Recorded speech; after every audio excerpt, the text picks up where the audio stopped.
Love podcasts, hate nonsense. It's the PoliticsJOE podcast, ladies and gentlemen.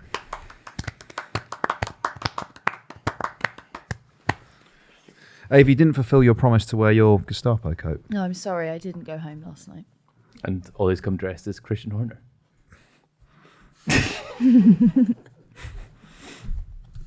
Is that... Are you implying anything else or just... You're wearing a Red Bull jacket. Mm. Or Max Verstappen, is that better? Yeah, well, I don't know if I'd take that, actually. Ed, how are you? I'm good, thank you. How are you? Yes, very well. You invigorated by your interactions with the far right yesterday. Yes, good fun. It was good to see them. Yeah. Again, warm reception. Old friends. Old friends. Yeah, there'll be a video report coming out soon. And I'll give a teaser. This won't be in the video.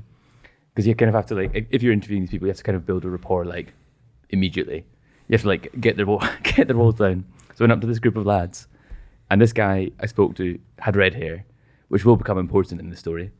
And he looked at me and went, "You look like Harry Potter." And I laughed. I went, "I get that a lot." Haha, having a laugh. Then I went, "You could be wrong." Atmosphere turned. It went so sad. He went, "Don't say that." I was like, "Oh shit!" Sorry. I thought we were. No. I abuse you with Harry Potter. Dish it out, but can't take it. No, absolutely not. Yeah. Yes, little man. Who could have seen that coming? Yeah, absolutely. Who could have seen that? Ava, how are you? Yeah, I'm all right. Yeah, Good. that's it. Cool. What's the leather jacket thing? What's going on here? Mine is genuinely that I'm cold. Right. I don't know.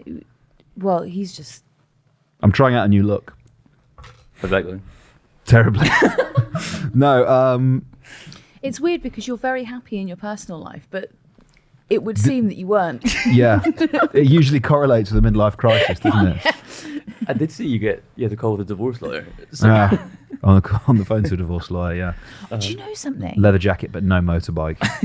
I saw a black cab this morning, and I was cycling next to it, and on the side of it, it was like call a divorce lawyer, like was the advert, and then it had like all these little speech bubbles around it of like reasons why what else you might do instead of call a divorce lawyer.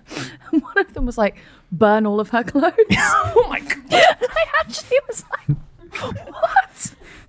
That was like a focus group, and they're like, "Oh, things you might do. You might talk to a friend. You might try and go to like couples therapy." I'd burn her clothes. Yeah. She has wronged me. So, okay.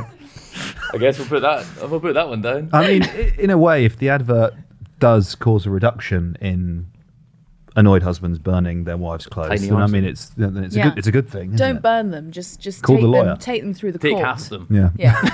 Call the lawyer. take all of her trousers.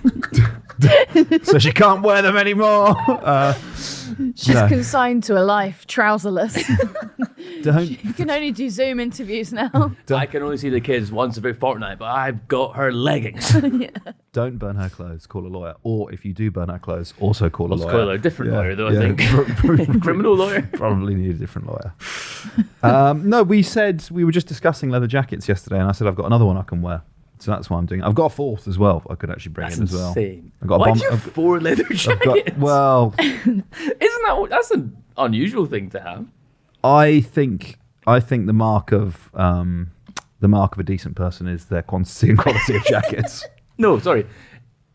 Yeah, I agree with that. Yeah. 4 leather jackets. Yeah, so I'm compensating for my lack of good character with multiple different jackets. They're different. I mean, this clearly is different. What's good? What was that? I just wanted to show you that I don't know. It's got a really weird fit to it. Hang on, let me get a better For shot. the listeners, Ava just unannounced took a photo of Ollie on her phone. Okay. She's now Do you showing see it's the got a bit photos of a of weird Ollie. fit to it because this doesn't quite. Yeah. That suit guy on. It looks like you've got the coat hanger still. Yeah, exactly. It looks like it's don't know what it's like a you're- hard shell, and you're like It's a motorbike jacket. you're like emerging from it. I Like don't know what. like you're shedding a second skin. Because the other one, the fourth one, is like tan it's a bomber jacket with like a sheepskin collar. So if I was to wear that, it's another level up on this. I'm gradually escalating. Different looks. Yeah. Different people. Who are you trying For to different be? needs. Be Ollie. You don't need this, man. Ollie's a different man day to day. Absolutely. Who's spoken to last? How many leather jackets do you have? 0. See, that's sus. I don't think it is sus. Yeah. Why don't you have any leather jackets? Because I'm not in a gang. Oh yeah. We really look like we're in a gang. Sorry, I'm also not a neckbeard or This is outrageous. or Yeah. Well, or okay. the Undertaker. Why would you not want to be the Undertaker? This is rude. Sorry, that was quite rude. I think the Undertaker is actually. I'd love to talk to Dominic Cummings about the Undertaker. I bet he loves him. Probably. Who do you think the politician most like the Undertaker is? I'm not familiar enough with wrestling to be able to answer that question. All right. So basically, he's in a coffin. Yeah. Thatcher. He's and every. Fuck you, because that's the joke I was leading up to. Oh no, sorry. Very good. Taking it. Yeah. Do you want to do more shit talking? Do you want to do PMQs? I think we do PMQs. We're good. All right. Roll the clip. I know the party opposite is desperate to talk about my living arrangements. But the public want to know what this government is going to do about theirs. Natalie from Brighton has been served with 2 no-fault eviction notices in 18 months. She joins nearly 1 million families at risk of homelessness due to his party's failure to ban this cruel practice. Now, instead of obsessing over my house, when will he get a grip and show the same obsession with ending no-fault evictions? Well, to begin with, it is a pleasure to have another exchange with the Right Honourable Lady in this House, our 5th in 12 months. Any more of these, and she'll be claiming it as her principal residence. The government's proposed ban on new leaseholds applies only to houses. The majority of leaseholds are in flats. What's the point on a ban on new leaseholds if it won't apply to flats? Again, the Right Honourable Lady is talking about legislation introduced by this government, which the party opposite totally failed to introduce in their entire time in office. And it's no surprise, because it's this government which has brought social housing waiting lists down by nearly 500,000 and delivered more affordable homes in the last year and last 12 years than Labour delivered when they were in office. But of course, all of this can only be paid for by making sure that we have a strong economy. And I'll tell you, her policy to repeal every single Conservative trade union law in the first 100 days would open the door to French-style wildcat strikes, sweeping away the reforms that made this country great. And we all know, though, Mr. Speaker, the one reform that the Right Honourable Lady would not abolish from Margaret Thatcher, the right to buy your council house. Councillor Rayner. Mr. Speaker, I was expecting a little bit better from him today. He seems to be a bit worn out. Maybe it's the 3 a.m. calls from the bad men that have been keeping him up at night. After 14 years, they failed renters, they failed leaseholders, and they failed mortgage holders. But, Mr. Speaker, I read with interest that the Right Honourable Gentleman has been urging his neighbour in number 10 to call an election because he's worried they might get wiped out. Has he finally realised that when he stabbed Boris Johnson in the back to get his mate into number 10, he was ditching their biggest election winner for a pint-sized loser? So before we get into the meat and drink of no fault evictions, what did we make just in general of Angela Rayner's appearance today? She was nervous. Yeah, I thought that. I thought she was having fun. To be honest, I thought she was nervous, but at the same time having fun. Ed likes his women nervous. That's a horrible thing to say. Why do you think she was having fun? Because she was laughing. She see when she stumbled over her words and that there was a really skin crawly moment where she stumbled over Several, I thought actually. Really, but there's one in particular where she stumbled over her words. But she could have laughed, and I was like, "That's fair." And then with the glee with which she called Rishi Sunak a pint-sized loser, I thought she was having fun. What do we think of the pint-sized loser thing? I thought it was funny. We're on 2 different sides of this, aren't we? I wasn't too keen on it. Is there a split? Yeah. Why are you not keen on it? I think, sorry, not, oh God, I'm going to sound so wet when I say it, but I just think there's so much you can go after that has quite meaningful punch to it. I don't really think you need to go after his appearance, because it's all, I actually think that it makes it seem like all of the bad policy that they do is all right. Otherwise, you'd go after the policy. He's not. She's calling him short, which he is. Yeah, but is it not just like an accurate description? Well, okay. Yeah. Could you, like ugly. Yeah, like I called him ugly because he's fucking ugly. But that's like inherently like it's not being called. I'm not tall. If you call me short, I'm not like, what the fuck? Like, well, I know that when you said it, you didn't say short originally. You said I'm not tall, so there's kind of like a sensitivity. Yeah. So yeah, I'm a pint-sized man. I just thought it was a bit cheap. It's cheap. Will we call you pint-sized from now on? If you want to, Christian. Yeah, I think you also have to be on the your best behaviour all the time with the Tories, because if you let one thing go like that, then the next time that they say something denigrating about your appearance, you've got, or they're misogynistic towards you, which, by the way, she has experienced multiple times in the chamber. You don't really have a leg to stand on, because they go, well, it's okay when you called us pint-sized, but I'm not allowed to call you. But I think the difference is not like one is so much worse than the other. Like but there's no nuance with these people. But there should be, as in like people aren't like. I think people aren't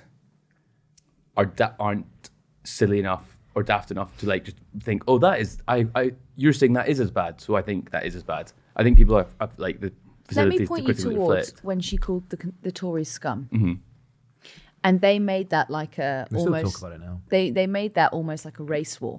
Yeah, which was dumb. Like, because it's not it's not a race thing. Yeah. Or it's not bigotry. But what I mean is they've set out quite a clear game of what they're going to do. Don't give them any ammunition. I'm kind of okay with it, to be honest with you. Like, I think you do 6 questions talking about the substantive issue of housing, which, by the way, is kind of grasping the nettle, right? Because she knows that they want to take the piss out of her because of this tax arrangements thing. So just go full send. We're going to talk about housing, and you do it for 6 questions. Then you simultaneously also say, "Oh, and by the way, Rishi Sunak is a pint-sized loser." I'm broadly okay with kind of insults, to be honest with you. Can I offer another thought that I had? Please. Let's go off the premise that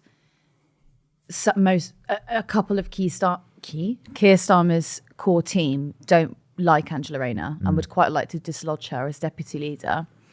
The people who write her Prime Minister's questions possibly might look at a line like that and think, oh, we could overshadow the entire Prime Minister's questions with this cheap line. Let's give that to her to throw at them. And now she'll have weeks and weeks of headlines criticising her for going after someone's height.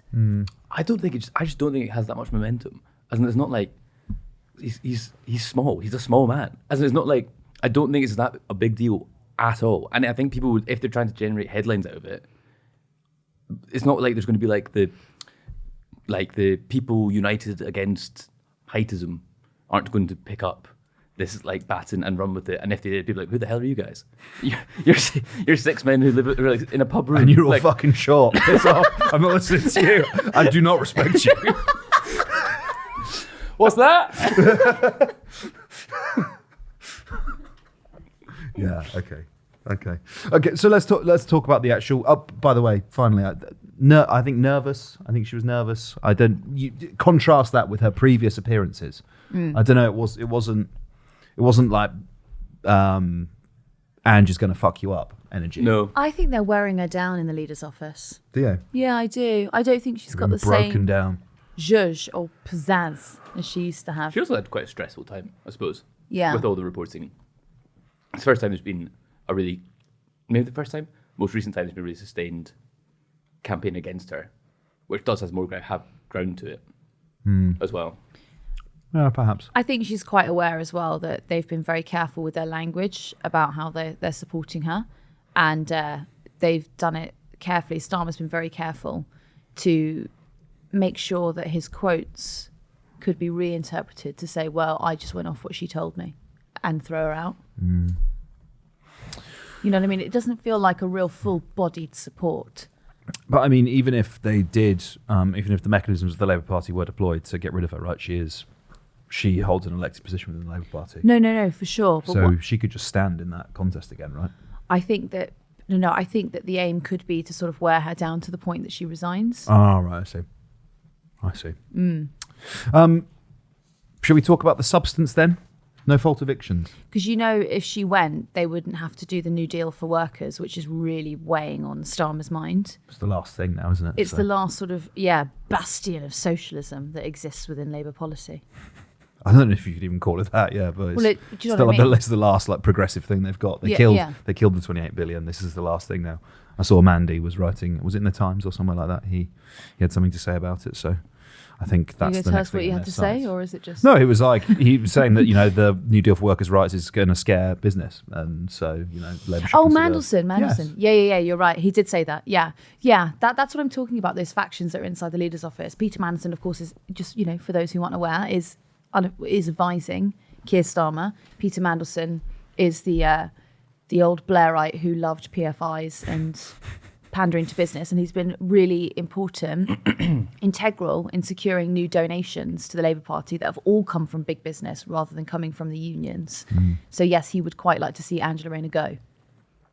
Shall we talk about no fault evictions? Sorry, I thought that was interesting. It was interesting. No, it was interesting. Don't worry about it.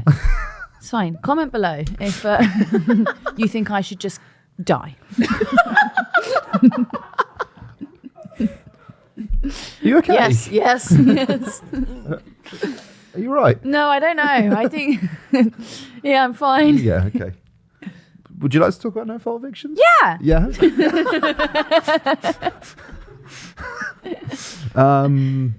So why do you think Angela Rayner wanted to talk about this then? If given the sort of housing related issues around her, why did she choose this to talk about? Well, it's the leaseholds, isn't it? That's what the big issue is. So there's been it's actually Barry Gardiner who's been a really big proponent of abolishing these ridiculous fees on leaseholds. So developers can sell you a flat, and they might say, okay, well the ground rent for here is going to be £1,000 per year.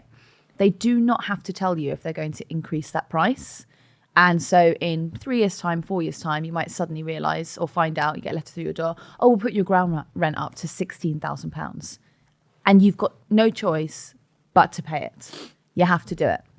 And for a long time, Michael Gove looked like he was going to abolish it because it's totally ridiculous.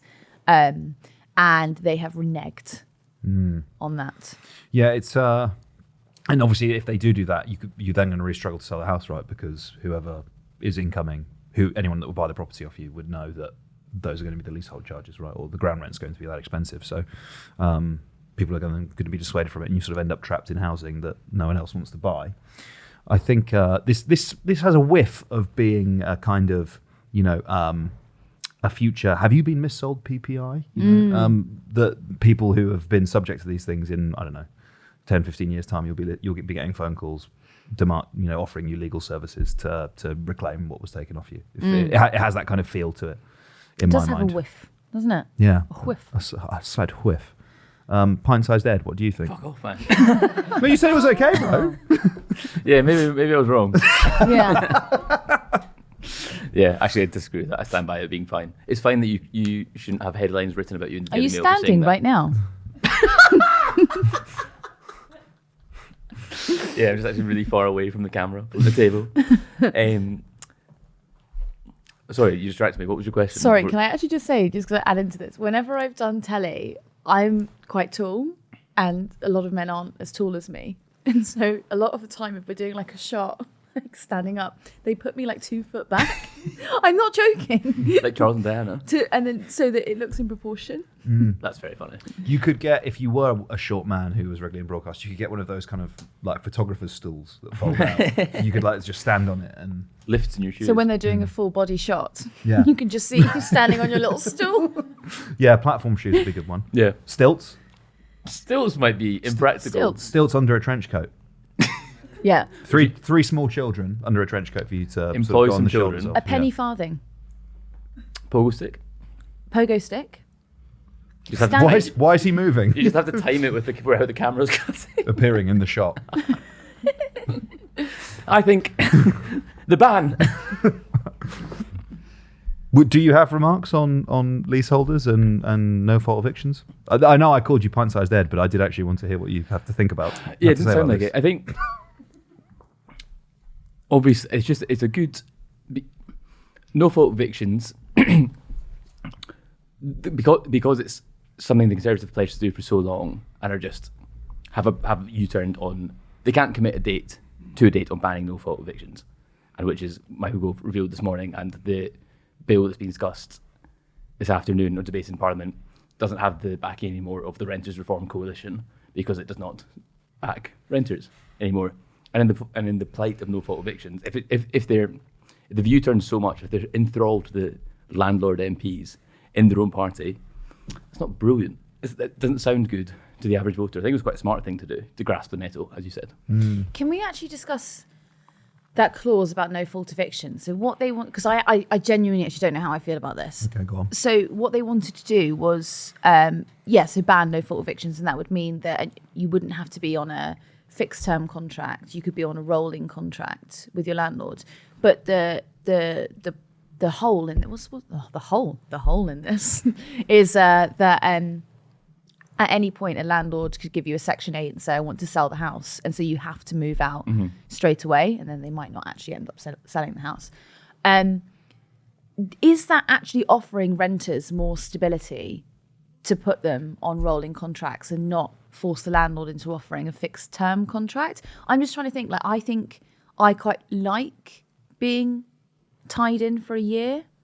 I know that it has benefits that you, I know that the landlord could give me a Section 20 whenever and I could be evicted and that would abolish that. But I just think the idea of being on a rolling contract to me feels really unstable and actually doesn't feel like that is in the favour of the renter. Ed, it's different in Scotland, right? The way that this operates. Yeah, there's rolling contracts in tenants have much greater protections in Scotland than in England. I think the problem with what Ava's saying is, or the problem with fixed term contracts is that allows you, say you don't want to move, as in great for you, young single person who you might move to New York, and that'd be really easy because you can I can leave my flat in 2 months or whatever. But say you're a family, you can only get a lease for a year.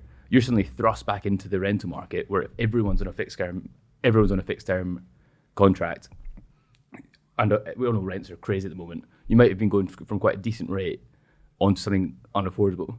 So if you're in this rolling contract, you've much greater power to stay in an affordable home. That is your home as well. Why do you have much greater power? That's what I don't understand. I'm not making a political point. I genuinely don't understand. Why do you have greater power if it's on a rolling contract? Because could the landlord not terminate it at any point? But there'd have to be a reason. But they couldn't they just put in a Section 8? And but that's not the point of this. Is that not just to abolish it? Well, but they're not going to do that now. Exactly.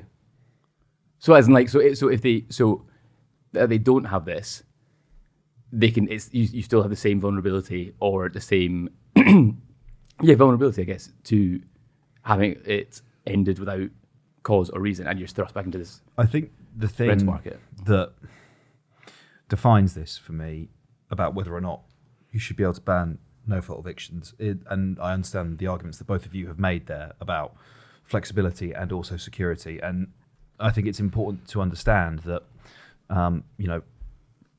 no one is making the argument in this that there is no place, for example, for private rented accommodation, right? Because there are instances, for example, where people do have quite varied and flexible lifestyles that work in different cities who need short-term solutions to their accommodation needs, and landlords fulfill a role in doing that.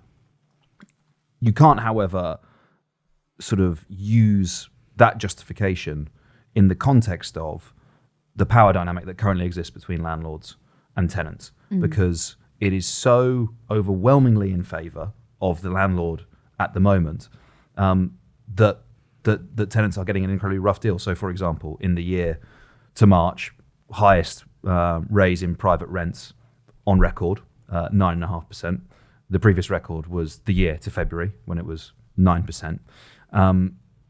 Landlords, as you've quite rightly mentioned, and as Angela Rayner mentioned, currently have the capacity to remove their tenants through absolutely no fault of their own. And quite often that is just because they want to charge somebody else more money for the thing. Now, none of us can seriously suggest or think that the way to the only thing that's going to solve the housing crisis is the Renters Reform Bill. There are many, many other things that need to happen. For example, a massive house building program, large parts of that house building being council housing, government providing the funding, probably by a grant to local councils, to make those, to build those houses, and many, many other things as well. But it's kind of a damning indictment of the government's broader approach to housing policy, which is that even this one thing, which was relatively, it's never going to sort of revolutionise the rental sector in the way that you kind of need to happen.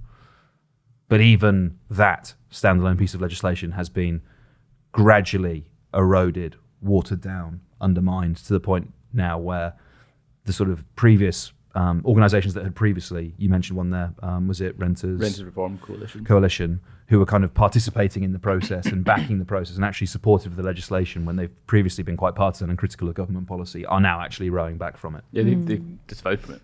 Yeah. I think a lot of the problem as well is that there's a lot of legislation in place that is on the side of the tenant. So, for example, you can't have a property that is full of mold, right? Legally, like if that property is not safe to live in, it shouldn't be on the market and the landlord is responsible for it. However, the problem is when you're a tenant, it's highly unlikely that you have the capital to take your landlord to court. Mm-hmm. So even though you would probably win, you don't actually have the means to get there in the first place. And so this is what Sadiq Khan's been talking about creating these sort of hubs that will be like a legal advice, that you can go and get legal advice and that they would then take your landlord to court on your behalf if you're living illegally. The scale with which he wants to do it is not big enough. It needs to be huge. You essentially need to have like a massive call centre and frighten landlords into really pulling up their socks and cleaning up their properties. But the idea is quite good. Did you see any of Sadiq Khan in that Mayor of London debate on LBC? Yeah, do you know what you're going to be really pissed off about? What? Every single news line that they had, I actually had on Saturday. But they took too long to send me the video. I only got it last night. Nice. I was saying to Ed earlier how annoyed I was. I was like, I got every single one of these lines. Great comms. Yeah, great comms. Real nice stuff. So sorry about that. He's just in like you can watch that on Joe later though if you'd like to. It'll be up. He's just in a different league, isn't he? To be honest with you, I'm not some massive Sadiq guy. That's like a politician. Yeah, he's like an old school. Like when he came, he's like a politician. He acts like a kissing babies politician, like shaking hands. Yeah. Like we'd go to a christening, whatever. He like commands a room. Yeah, I think he just made thingy-majiggy Susan Hall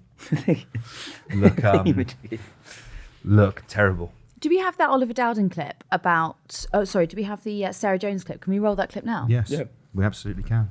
Mr Speaker, the Conservative candidate for London Mayor has promoted Islamophobic tropes online, Shame on her. endorsed the beliefs of Enoch Powell, and claimed the black community has a problem with crimes. In the week that we marked the 31st anniversary of the murder of Stephen Lawrence, does the Deputy Prime Minister really endorse these views? Deputy Prime Minister.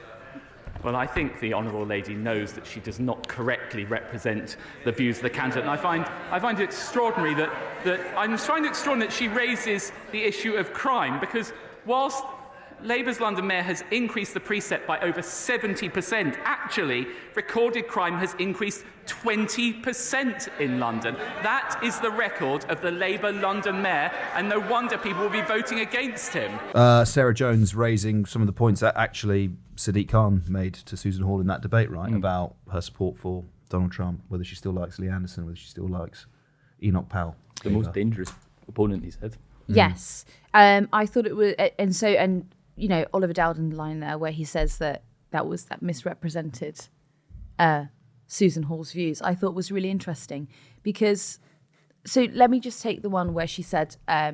Sarah Jones raised about crime, and she said Susan Hall said that black people have more of a propensity to crime. Apparently, that's not true, which is weird because she once said, just this is a month ago, The black community often don't think they're being treated fairly because of stop and search, but you've got to look at the statistics of why police stop and search, such as the likelihood of finding knives. You're going to get more of a community reaction against the police if they're looking for people in your community, but there are instances, and it's very disproportionate, the crime from the black community. Now look, listen, Suze, I really feel Big like you Suze. said it, but, listen, Big Suze, yeah, you did say it. But if you also regret it, come out and say that you regret saying it. I don't think she does regret it. That's the problem. And look, the other thing that apparently was misrepresented was her her propensity to like tweets about Enoch Powell, which she did. Yep. Engaging with Katie Hopkins. Yeah. Not brilliant stuff.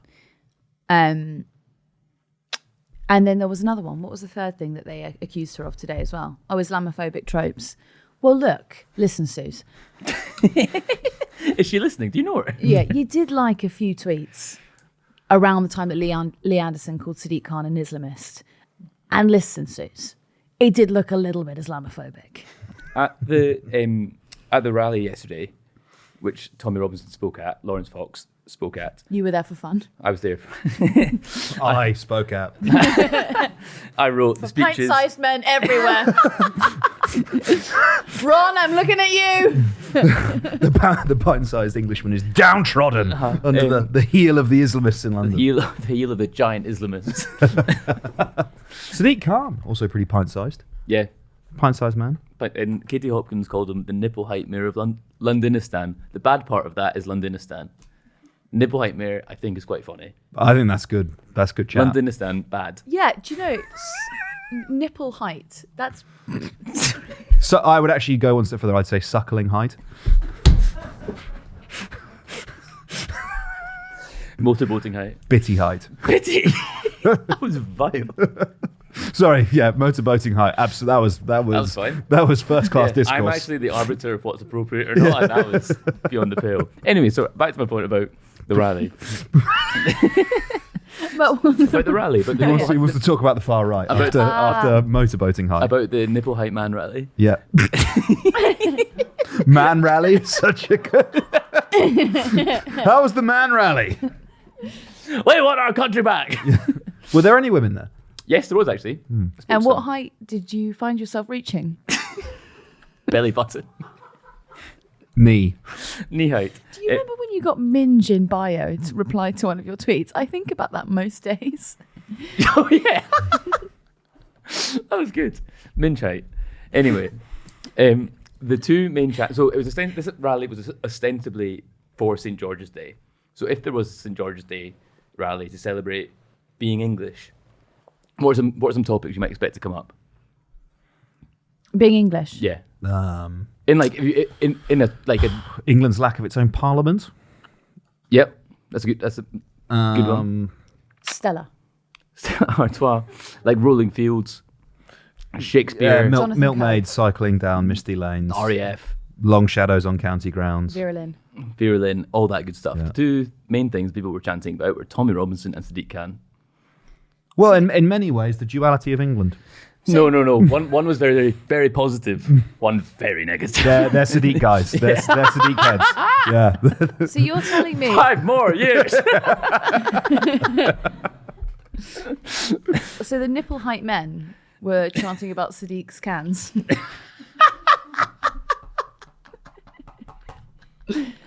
Fellas, did you know he's got some huge honkers?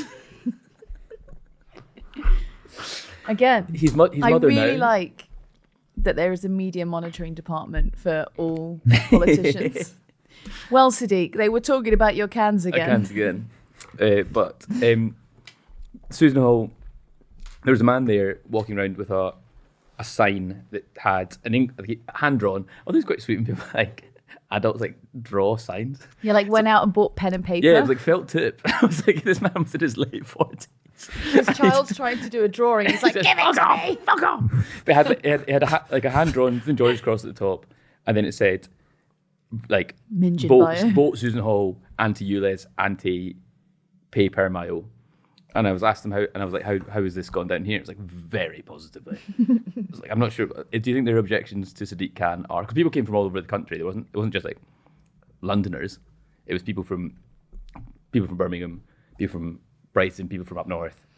Do you think their objection to, so they don't live in London, so they're not affected by ULEZ or anything like that, or some of Sadiq Khan's policies that might be unpopular? What is it about Sadiq Khan that you think they don't like?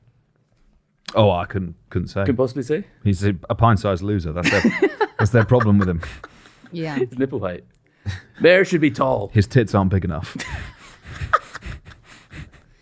Yeah. It's probably about his nights off. Yeah, that's the main objection. La Mayor. Soho open late. LeMay is lame. Yeah. Yeah. She's gone quiet again. Ed's hair is kind of, it looks like he's got two horns. Yeah. You've got two kind of like side Looks spikes like in you've your been, hair. Looks like you've been up to something upstairs. Bit further forward there, yeah. Oh, I can feel them. Yeah. That's good. Maybe that's a new look. Do you know when I think Extra you did inches. it? Extra inches. I think you did it when you were secondhand embarrassment earlier during PMQs. I think you did it then. Oh, like that? You kind of went like... Yeah. Yeah. There's some cringing there. Some real cringing there. Also interesting that you think that's some extra inches. What is it Very with you telling. lot? Men always have such a blind spot when it comes to like what an Measurement. inch is. It's about 4, isn't it? Yeah. 6. You're probably right. When I was at school, obviously, as I've fessed up to, I'm a short man. But there was my friend who I was taller than. Really hammering it home. You know when you're like 14, 15 and you're obsessed with who's taller than who? Maybe I No. was. Anyway, but my friend Ross, I'm taller than Ross, but maybe an inch or two. And he went, well, that's only because you've got such a huge fucking head. I was like, it still counts. It's not like a Well, cheat. your legs are bigger. Yes, Ross. That's how height works. It still counts. Did everyone see Ed on This Morning yesterday?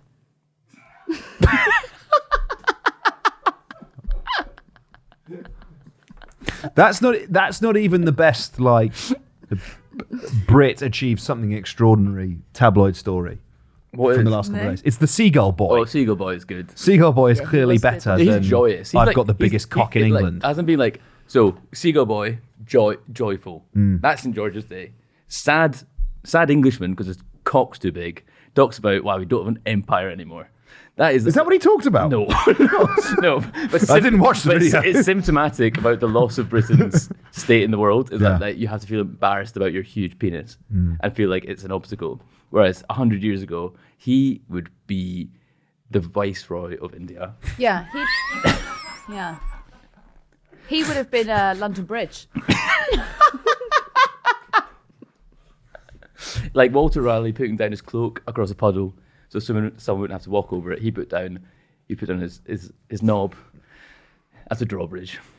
Do you think Clive of India was packing a hog? I believe you've got to be. You've got to have some level of like confidence. Absolutely packing heat. Interesting. No, Seagull Boy for me far more impressive. That was mental. He beat adults. Yeah, but he was really good. He was really good. Should we have a clip? Absolutely. Yeah. That's the clip we all want to hear. Yep. Roll the clip.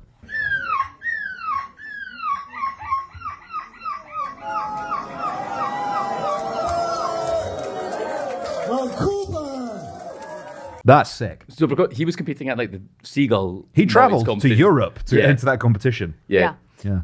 Did he fly?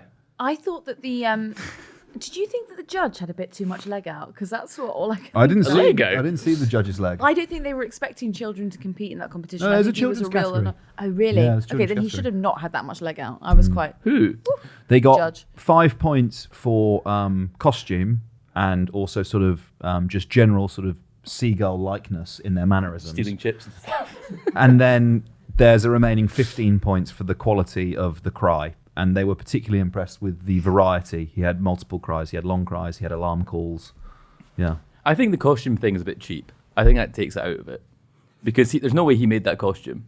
It corrupted the integrity of the competition. You know when like when like you're in primary school and you have to like make something, and There's like a contest for who's made the best castle out of an egg box, and someone comes in with like, well, your architect father has made that. Yeah, That has a water feature. That never happened to me. Both of my parents at work and disinterested in my education. And, how do you feel about that now? Are you okay about that? Yeah, you okay about that? Fine. Okay about that now. What was I going to say? Yeah, he won. He beat adults. I think it was in the Netherlands, I want to say. Or Belgium, maybe. A Benelux country for Yeah, sure. quite right. Yeah, it's sort of Northern European. Yeah, you could tell. Oh, sweet origin story for him as well. He got bitten by a seagull. And so they sort of they made it like Spider-Man. You know how like Spider-Man gets bitten by the spider and then gets spider powers. His parents were like, well, you now have seagull powers. So he tried to jump off a building. No. Thank God. That might be next. So yeah. Well, he It's can about fly. your height, actually. Maybe he can fly and he just hasn't been brave enough to try. Are you encouraging him to try? I'm not encouraging it. It's an observation. I don't know if we can do that. What? I think it's Encourage a If child he to jumped jump off, if he jumped off the ground and flapped his wings, you can obviously do that. What, fly? Well, we don't know that. Yeah, he might have the right bones. He might have hollow bones and webbed feet. Should we play this clip by Jeff Smith? yes. Let's do Jeff Smith. I thought this was a good question actually. Roll the clip. Earlier on in the session, the Deputy Prime Minister said that when the Prime Minister and Chancellor took office, they restored stability to the UK economy. Who does he think caused the instability? Deputy Prime Minister. I remember. They might want to forget it, but I remember the day the Conservatives came into office in 2010, and what was the note left on the desk of the Chief Secretary? There is no money left. That is the challenge that we have addressed through the Prime Minister and Chancellor successively. I feel like PMQs has been corrupted. I think By wokeism. by wokeism, the blob, Deep state. Yeah, the deep state. I hate the blob. That, honestly... Me too. That's why we need to get them all working from home again. No, but the blob is such a weird... It's just... Sorry, all I think about is... I thought he would when you said I hate the blob, and it's like you're talking about periods, Yeah, right? And then when yeah. he went me too, I thought there was going to be like a I bet you did. Solidarity moment. But, yeah, no. Oh, no. Right. No. Oh, because Ed's a girl. Cool. Sorry, I don't know if we're up to speed on calling Ed short has been like the height of banter in this episode. Height. It's a little girl. Yeah. You're not a pint-sized man. I'm a tall woman. Yeah. I'm also not even that. No, but I think PMQs has been corrupted by kind of people pre-writing what they're going to ask. They stand up, they read it off a piece of paper. And they expect it to be clipped by somebody and put on social media.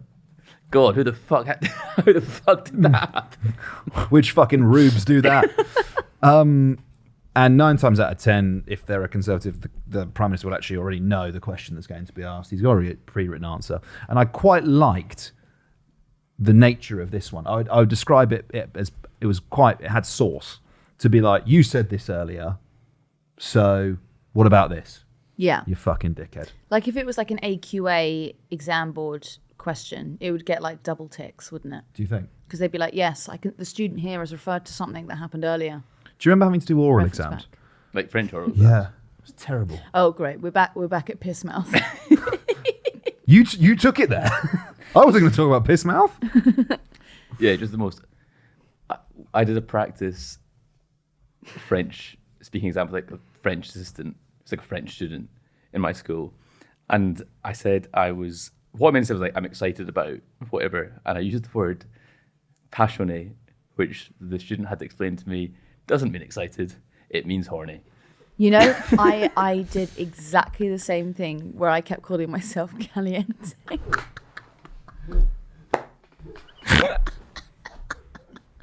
Like this 20-year-old exchange student was like really like he was like not exchange teacher or whatever. He was over like doing a program teaching us Spanish, and he was like, No, not that.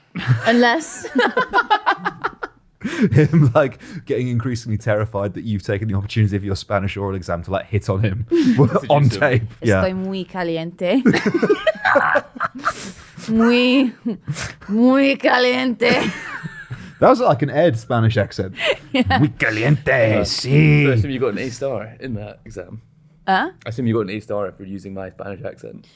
Yeah, I did, yeah. Congrats.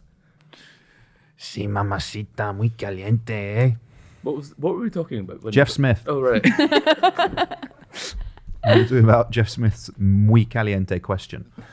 So yes, I quite liked it.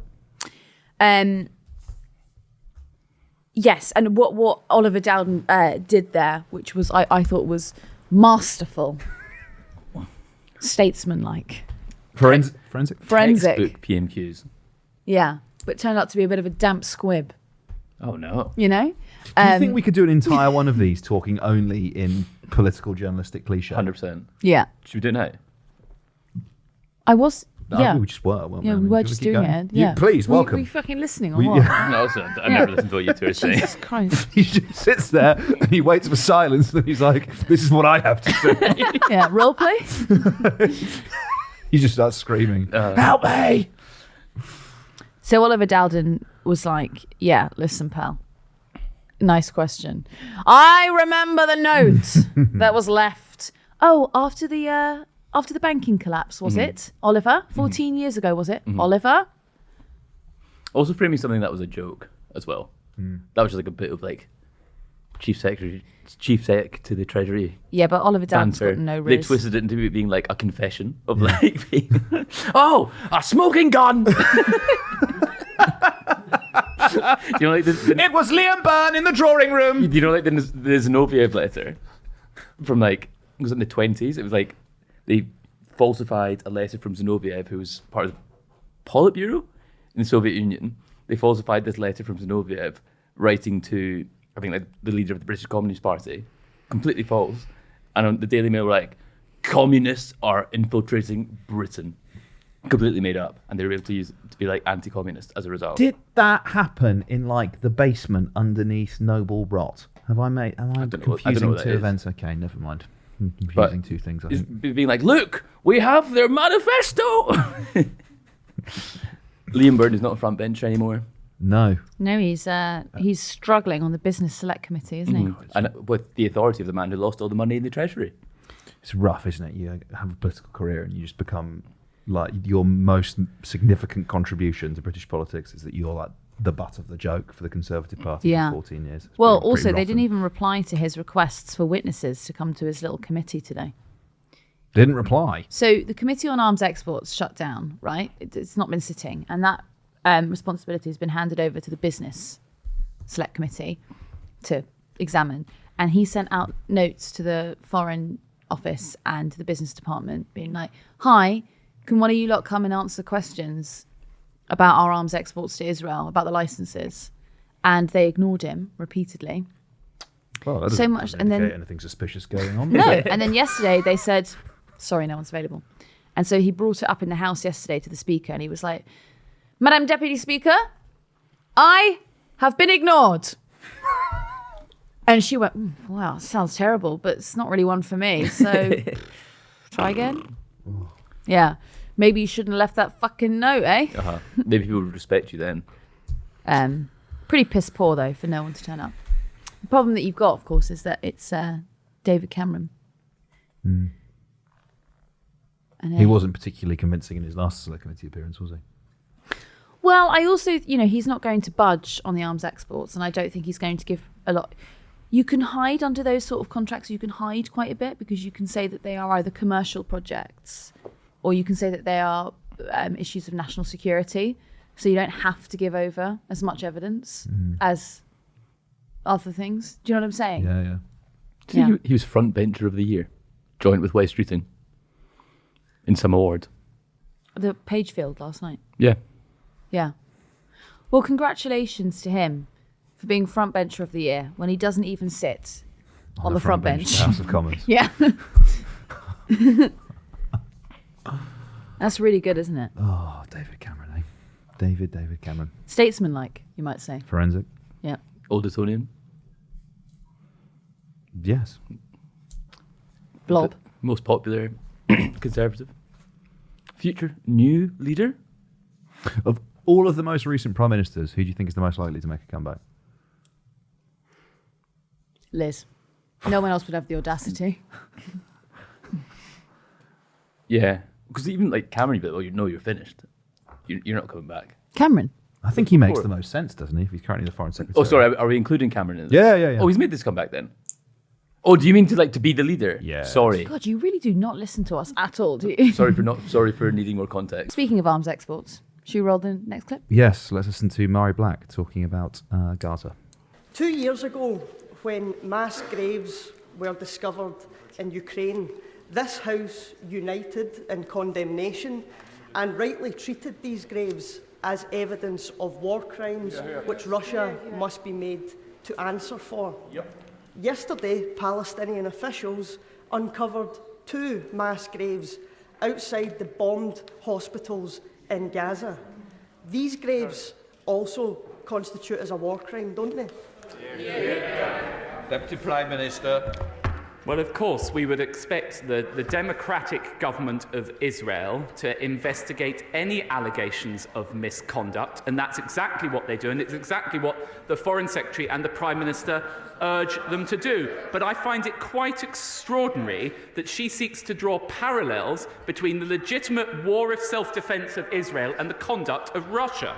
Ava, tell me about Mhairi Black's contribution in PMQs today. So she was talking about these mass graves that have been identified in Gaza, and she was talking about women and children, older people who were found, some of them without any clothes on, inside these graves. And she was saying that when they were found, mass graves were found in Ukraine, it was a moment of horror and it was a moment of pause for the international community where they went, what on earth is going on? We're going to have to really step up here. And it hasn't really been spoken about very much. And so that's what she was raising. Oliver Dowden gave a pretty nothing in between answer there, where he just said, essentially, Israel and Russia are nowhere near the same. And it's inflammatory of you to compare the two, which she actually wasn't doing. She was talking specifically about mass graves.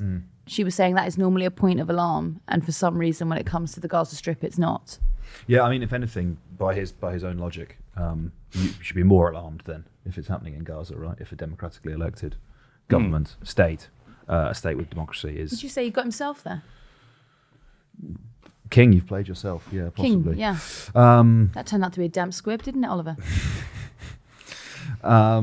Yeah, I mean, we have an interview with Norm Finkelstein coming out on the YouTube channel imminently, talking about the massacre of Palestinians, and he had a very moving point, which was the statistic, regardless of how many people have been killed, how many people have been injured, the statistic you always need to bear in mind is that 50% of the population of Gaza is children.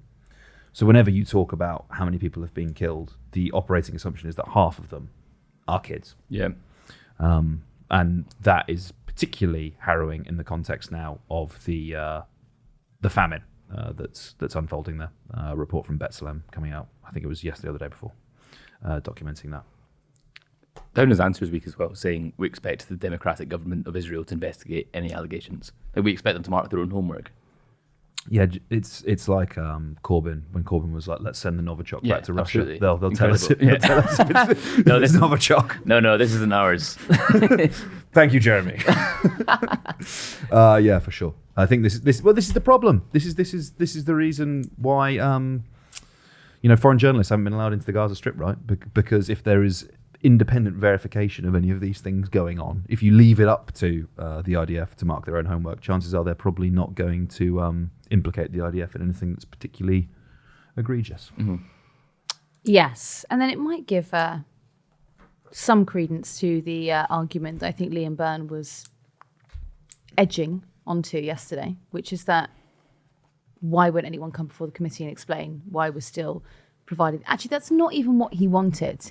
He was saying, can you just come to the committee and give us evidence why it's okay that we're still providing export licenses? And he actually was not being judgmental at all. He hadn't made a prejudgment. He was saying, can you just show us the evidence?